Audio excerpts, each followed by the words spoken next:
Nous avons tous fait l'expérience de la complexité des relations humaines. Souvent, nous nous sentons démunis.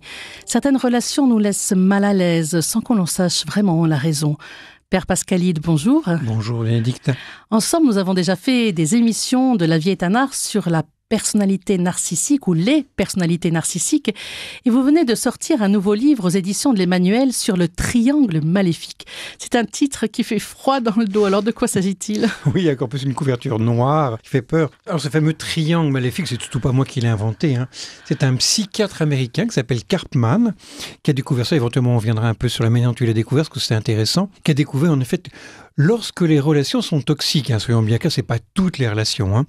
Là, souvent, elles se jouent entre trois pôles, qu'on va renommer d'ailleurs. Lui appelle ça le persécuteur, la victime et le sauveur. On va changer les noms. En tout cas, il a découvert que ces relations-là, qu'on appelle des jeux en psychologie, non pas au sens où c'est amusant, mais au sens où les règles sont fixées. Ces relations, en fait, sont extrêmement toxiques. C'est des relations dans lesquelles on tourne, des relations dans lesquelles on s'use, et à la fin, vraiment, tout le monde sort perdant. Même quand il y a un gagnant, au fond, la relation est perdante et les personnes qui sont autour aussi. Alors, ça vaut vraiment la peine de le comprendre, parce qu'on va le voir, malheureusement, quasiment tout le monde, souvent, y joue avec, malheureusement, tous les effets toxiques que ça implique. Mais ce n'est pas nouveau, ce triangle de Karpman. Non, parce que à la limite, on pourrait même relire la Genèse et se rendre compte que dès le début, Adam, Ève jouent ce petit jeu-là avec Dieu. C'est étonnant. Donc dès le début, c'est la femme que tu m'as donnée, c'est elle qui. Ça y est, Dieu est accusé, moi je suis une pauvre victime et il faut que tu viennes me sauver. Donc, c'est-à-dire, on se démet de sa responsabilité. Donc, vous voyez, on est déjà dans le triangle avec un sauveur parce que je suis infiniment non responsable de ce que je fais. Même au niveau de la psychologie, il y a longtemps qu'on en parle du triangle de Karpman. Alors, vraiment, celui qu'il a découvert, c'est Karpman. Disons un petit mot. Alors, donc, nous sommes dans les années 60 en Californie. Et donc, ce jeune psychiatre, Stephen Karpman, comme toujours formé à l'époque par la psychanalyse, entend parler d'un séminaire qui est fait par un certain Eric Berne. Eric Berne est un peu connu en psychologie parce que c'est le fondateur de l'analyse transactionnelle. Lui, il ne le connaissait pas. Il vient et il entend un langage complètement nouveau. Quelqu'un qui parle concrètement, avec des images, quelqu'un qui vous dit « ne faites pas comme moi, soyez créatifs », alors qu'en général, c'était vraiment quasiment le gourou qu'il faut suivre, et surtout qui parlait en termes très concrets, en décrivant les comportements au lieu de rentrer dans la boîte noire, on ne sait jamais ce qui se passe. Très bien, il entend tout ça, il est vraiment fasciné, d'ailleurs, tellement fasciné qu'il va suivre le séminaire de Berne toutes les semaines pendant 5 ans.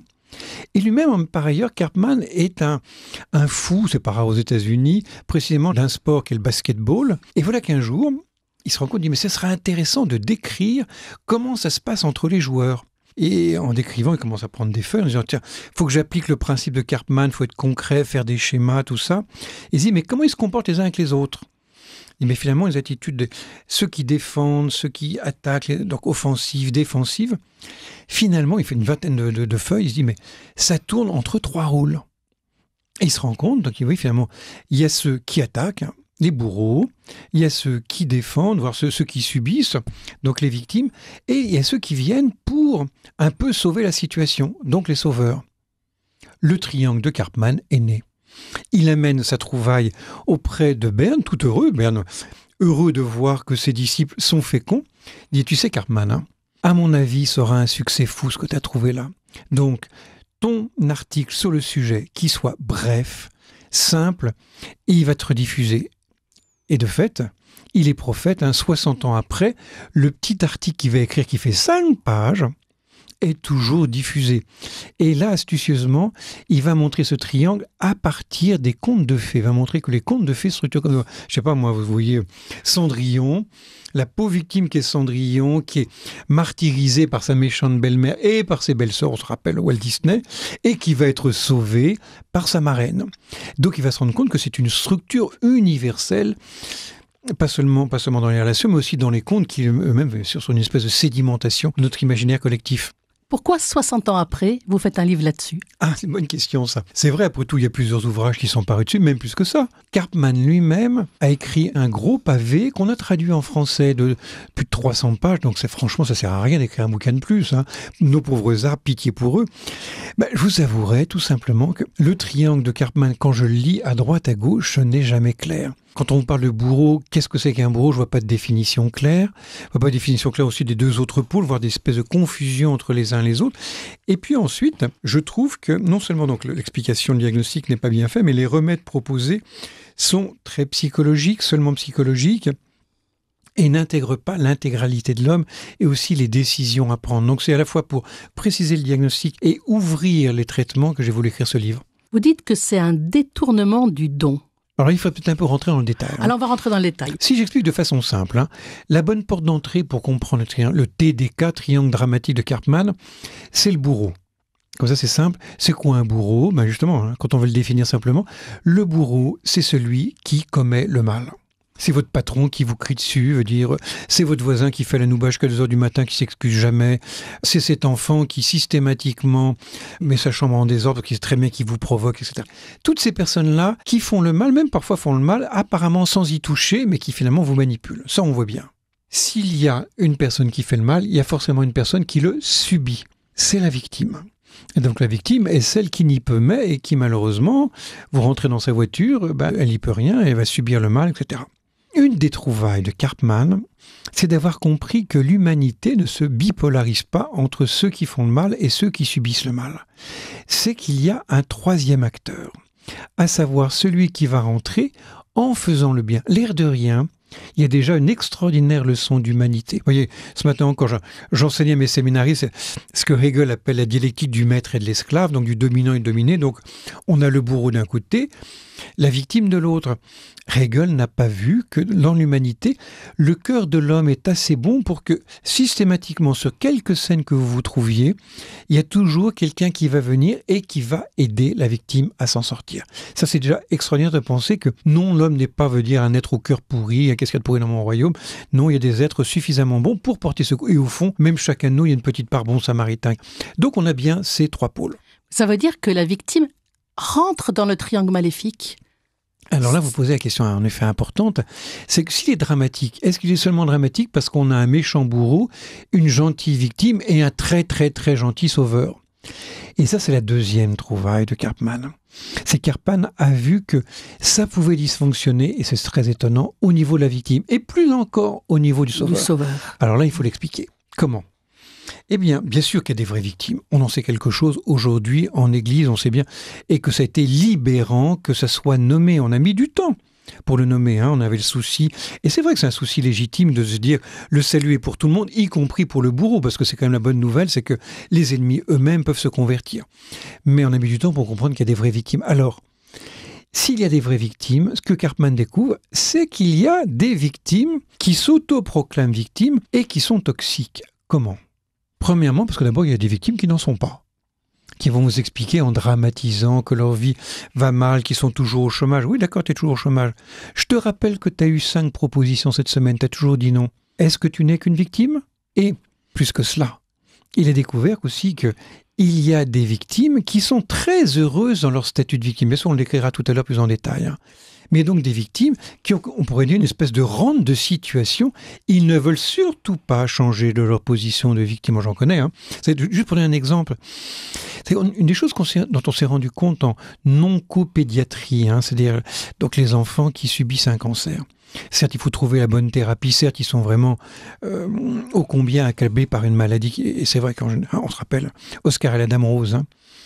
Mais on s'est rendu compte aussi qu'un enfant qui a un cancer est un enfant à part. Et que la question, c'est pas seulement de trouver le bon traitement, c'est que l'enfant lui-même décide de sortir dans cette maladie qui, par un certain côté, est une maladie terrible, mais qui a au moins la gratification de vous mettre à part des autres. C'est ce que disait Denis Vaz quand il disait « Être saint, c'est accepter d'être un parmi d'autres ». Ce qui est remarquable parce que c'est à la fois reconnaître notre unicité, mais aussi d'être un dans la commune humanité. Et donc, la victime, qui est plutôt le victimaire, celui-là, il ne veut surtout pas sortir de son état parce qu'il a plein de gratifications secondaires. Là, je parle comme ça, mais je parle aux auditeurs. Est-ce que vous n'avez pas autour de vous, de ces personnes, vous vous rendez compte que ça fait 20 ans qu'elles se plaignent et qu'elles gênent? Je pense que vous commencez à en voir quelques-uns qui se dessinent et vous dites « Ouh !» Ben ça justement, ce ne sont plus des vraies victimes, mais par contre des victimaires toxiques. Ça, on peut le comprendre, mais on a du mal à comprendre que le sauveur soit dans la relation toxique. Parce que justement, elle veut essayer d'extirper la personne de la relation toxique. Il n'y a rien de plus beau que d'un bon samaritain qui veut aider l'autre. Et c'est au cœur de l'évangile, et finalement c'est au cœur du cœur humain. Hein. Eh bien oui, là aussi. Alors qu'est-ce que ça va être, ce fameux sauveur, que justement on va rebaptiser sauveteur pour bien distinguer du bon sauveur? Eh bien le sauveteur, ce qui va le caractériser, c'est qu'il va vouloir votre bien, que vous le vouliez ou non. Je ne sais pas un exemple qui me traverse l'esprit. Une personne qui arrive à une table, c'était un rassemblement, elle arrive à une table avec plusieurs desserts.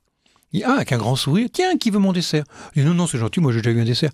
Mais si, je veux vraiment, tu sais, c'est vraiment un bon dessert. Non, vraiment. Puis alors, comme elle insiste, moi j'ai dit, non, vraiment, tu sais, j'ai eu assez. Elle a complètement dépité, elle se tourne vers l'autre, fâchée. Bon, parce que tu n'en veux pas, moi je le donne à l'autre. C'est celui qui veut votre bien, que vous le vouliez ou non. Donc, il va s'imposer. Donc, certes, il veut votre bien, sauf votre bien principal, à savoir votre liberté. Et là, qu'est-ce qui va se passer? Vous allez vous mettre en colère, et donc vous allez basculer du côté du bourreau. Et là, nous allons commencer à tourner dans ce triangle de Karpman. Et là, c'est une des caractéristiques les plus importantes, c'est que nous ne sommes pas fixes dans ce triangle de Karpman. Et comme ça tourne, on a l'impression qu'il y a de la vie. Sauf que c'est une vie qui empoisonne absolument tout le monde. C'est pour ça qu'on parle de détournement du don. Vous écrivez parce qu'en fait, ce fameux sauveteur, en fait, il exige de donner. En effet, quand vous regardez bien, finalement, le sauveteur est celui qui donne, donc a priori, il n'y a rien de plus beau que de donner, mais qui donne sans respecter la liberté du receveur. Le victimaire, c'est quelqu'un qui reçoit, et finalement, recevoir, ça suppose de l'humilité, sauf qu'il exige que l'autre demande au lieu de demander.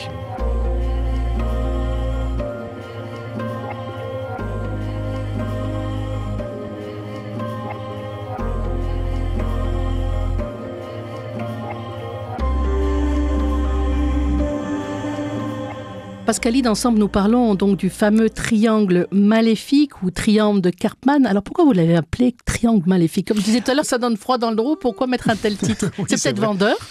Non, c'est pas que ça vendeur, c'est parce que malheureusement, c'est vraiment maléfique. Alors maléfique, tout simplement d'abord à cause de l'étymologie, j'aime bien. Maléfique, ça veut donc dire du latin faire le mal. Donc c'est un triangle qui fait du mal. Les trois font du mal. Et pourquoi avoir rebaptisé alors que lui-même parle dramatique? Parce que de fait, c'est dramatique aussi.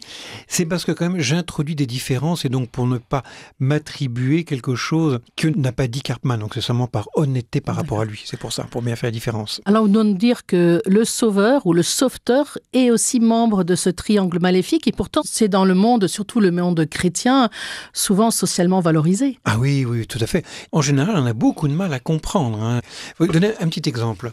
Un jour, je me retrouvais à table avec des personnes pas spécialement chrétiennes et tout à coup, une personne dit « Tiens, il n'y a pas d'eau ». Et aussitôt qu'elle dit cela, je me lève et je tends la main vers une carafe d'eau. Et celui qui avait dit ça me regarde avec un petit sourire narquois et dit « Ah, ça c'est bien la façon catho de rendre service ». Ça m'a fait un petit pincement au cœur. Et en plus, il avait raison.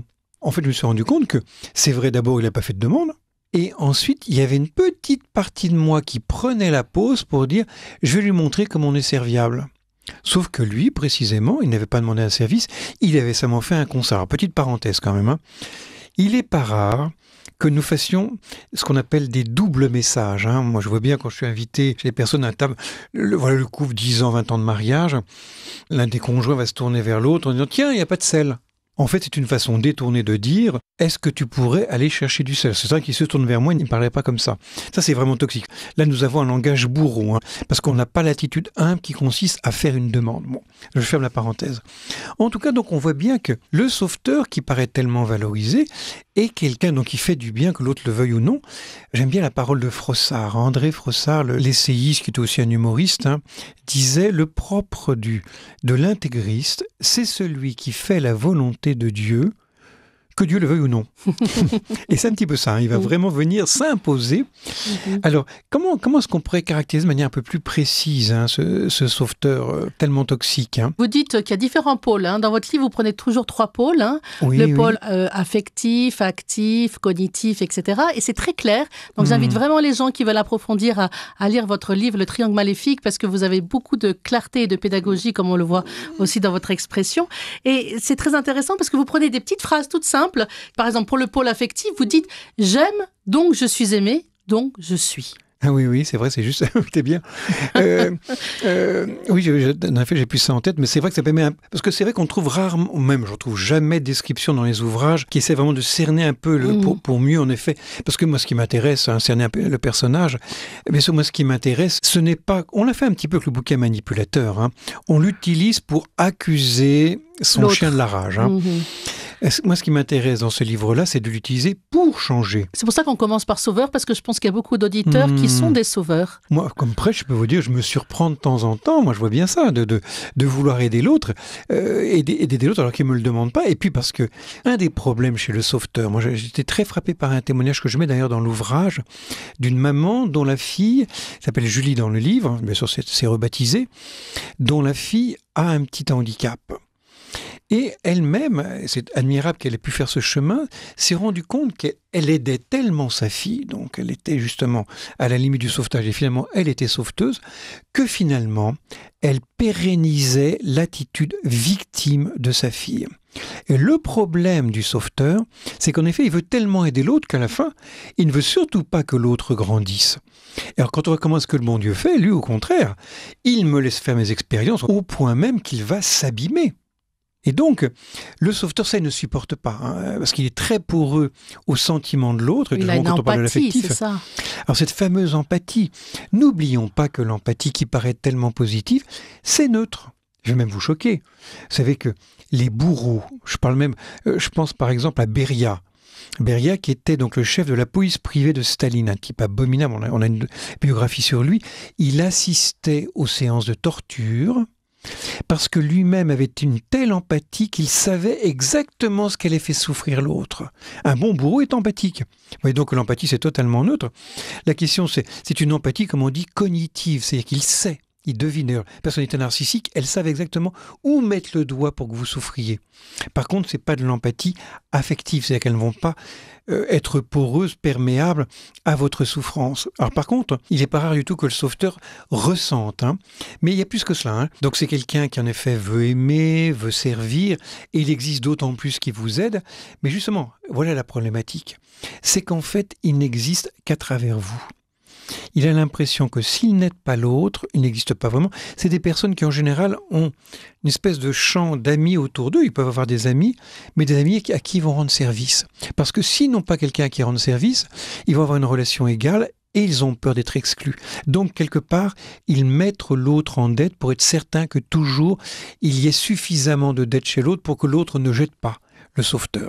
Donc, ça veut dire qu'ils ont un manque d'estime de soi ? Oui, exactement. Ouais. Très, très souvent, il y a un déficit d'estime de soi et c'est pour ça qu'ils vont en rajouter. Exemple, cette personne qui, pendant 2 ans, a refusé les invitations, enfin accepte gratuitement, en effet, d'être invitée par, je ne sais plus, c'est des amis ou des voisins. Elle arrive, toute heureuse, personne dit, enfin, elle accepte. 2 minutes après, elle se retrouve dans la cuisine en train d'aider. Et de fait, ces personnes qui ne cessent d'exister pour l'autre ne savent pas exister pour elles-mêmes, prendre du temps pour soi, arriver. Elles ne sont jamais meilleures que lorsqu'en effet elles sont en train d'aider. Alors, elles ont une espèce de 6e sens. Elles vont deviner, à la limite ça peut être une bonne chose, mais deviner jusqu'à anticiper. Et anticiper jusqu'à ne pas demander à l'autre. Et on voit bien au bout d'un moment, l'autre, il étouffe autour de lui. Il étouffe parce que dans le bien que le sauveteur veut, il en manque un, toujours un, c'est la liberté. Et une des conséquences qui est aussi une des signatures du sauveteur, c'est quoi ? C'est que certes, il va donner beaucoup et pendant longtemps. Mais c'est systématique, tôt ou tard, comme me disait quelqu'un, il disait « Oh, ma femme merveilleuse, ça fait 20 ans en effet, qu'est-ce qu'elle est généreuse ?» Mais mon père, je peux vous dire, elle envoie toujours la facture. ils envoient la facture. C'est-à-dire qu'il y a un moment où, en effet, ils font mieux savoir que s'ils ont donné, ils attendent le retour d'ascenseur. Et donc là, nous avons ce qui n'est pas ajusté chez le sauveteur, c'est que apparemment c'est gratuit, mais sur le fond, ça ne l'est pas. Et que ça, on en parlera après. C'est tout le chemin du sauveteur que de rentrer dans cette gratuité. La vie est un art. Bénédicte Draillard. Pascalide, alors vous donnez un deuxième pôle, le pôle cognitif. Alors la petite phrase, c'est « je devine tes besoins », comme vous le disiez. Il y a comme un sixième sens, on anticipe la demande, mais en fait, la liberté d'autrui, elle est lésée. Est-ce qu'il n'y a pas aussi une faible perception de ses propres besoins à soi dans ces cas-là ? Alors complètement, ça c'est clair que ce qui va caractériser le sauveteur, c'est le fait qu'il n'est pas en prise avec lui-même. En effet, c'est avec une capacité divinatoire pour les besoins de l'autre, en même temps avec un tri, avec une faible perception aussi de la liberté de l'autre. Et donc, du point de vue cognitif, en effet, il va avoir en lui une espèce de tri. C'est une forme d'intelligence très particulière. On appelle ça aussi parfois les Saint-Bernard. Ceux qui connaissent les néagrammes, ça correspond au type 2, même si, soyons très clairs, les trois pôles se retrouvent chez tous les types de l'énéagramme. Mais on voit bien donc, c'est une forme d'intelligence qui trite de manière très particulière et qui est constamment à l'affût du besoin de l'autre. Je sais pas, par exemple, en voiture, je vois quelqu'un, donc elle va être là, alors que vous êtes en train de conduire, elle va être là, elle dit, tiens, il y a une place de libre là. Oui, je te remercie. Ah, tiens, elle a fait attention, Elle passe son temps à anticiper, repérer, et au bout d'un moment, elle dit, attends, mais tu veux prendre le volant ou pas là ? Qu'est-ce que tu fais là ? Donc, elle conduit votre vie à votre place. Alors, ne nous cachons pas, c'est une vraie qualité, mais la question, c'est qu'elle suppose cette grande qualité, qui peut être une qualité aussi spontanée, c'est pas forcément une vertu, elle suppose être profondément convertie pour justement être mise au service de l'autre. Et donc j'insiste, parce qu'on va nous dire, mais attendez, le bon samaritain, il a fait plus qu'anticiper, il a pris l'autre en charge. Oui, sauf que le bon samaritain, regardez, il y a deux choses passionnantes. La première, c'était quelqu'un qui ne pouvait plus prendre soin de lui. Donc si en effet il n'a pas attendu la demande, c'est parce que l'autre lui-même n'en était pas capable. Et regardez, ça c'est un deuxième signe extrêmement intéressant pour nous. Certes, il va s'occuper de lui, mais il va aussi confier le malade à l'aubergiste, et il va continuer son chemin. Autrement dit, ça c'est un autre signe intéressant aussi par rapport au sauveteur, il ne va pas être détourné de son devoir d'État. Moi je vois des personnes qui sont tellement généreuses qu'il arrive un moment où leur famille, leurs enfants ne les voient plus. Et donc le service est devenu quelque chose de tellement important qu'ils ne songent plus bien sûr ni à leur bien, ni au bien qui est un devoir pour eux de leurs proches. Merci beaucoup Pascalide. Je pense que certains d'entre nous peuvent être déstabilisés par ce que vous dites. Je vous propose de finir par quelques questions que vous posez dans votre livre, que chacun d'entre nous peuvent se poser. Alors, et moi, suis-je parfois sauveur ou sauveteur ? Avec quelle personne en particulier ? Ai-je déjà aidé quelqu'un qui ne me demandait rien ? Me suis-je déjà posé spontanément comme médiateur dans une situation qui ne me concernait pas ? Ai-je déjà prodigué des conseils à qui ne le requérait pas ? Est-ce que je sais dire non à une demande d'aide ? Qu'est-ce que je ressens lorsque quelqu'un est dans le besoin ? Ai-je tendance à deviner et anticiper les besoins de mon entourage ? Est-ce que je prends assez de temps pour me reposer ? Suis-je secrètement, voire ouvertement amer à cause du manque de reconnaissance de l'autre ? On peut aussi se poser d'autres questions. Suis-je parfois la proie d'un sauveteur ? Cette attitude est-elle usuelle ou surgit-elle seulement dans certaines circonstances et si oui, lesquelles ? Pensez à un exemple concret. Comment me suis-je senti après avoir reçu l'aide d'un sauveteur ? Me suis-je senti libre ou oppressé ? Ai-je perçu son attente du retour ? Comment ai-je réagi ? En victimaire, en bourreau ou aussi en sauveteur ? Quel fut le coût de l'attitude du sauveteur pour moi et pour l'entourage ? Que des questions. Je vous donne rendez-vous pour la prochaine émission pour parler un peu plus ensemble de la victime et du bourreau.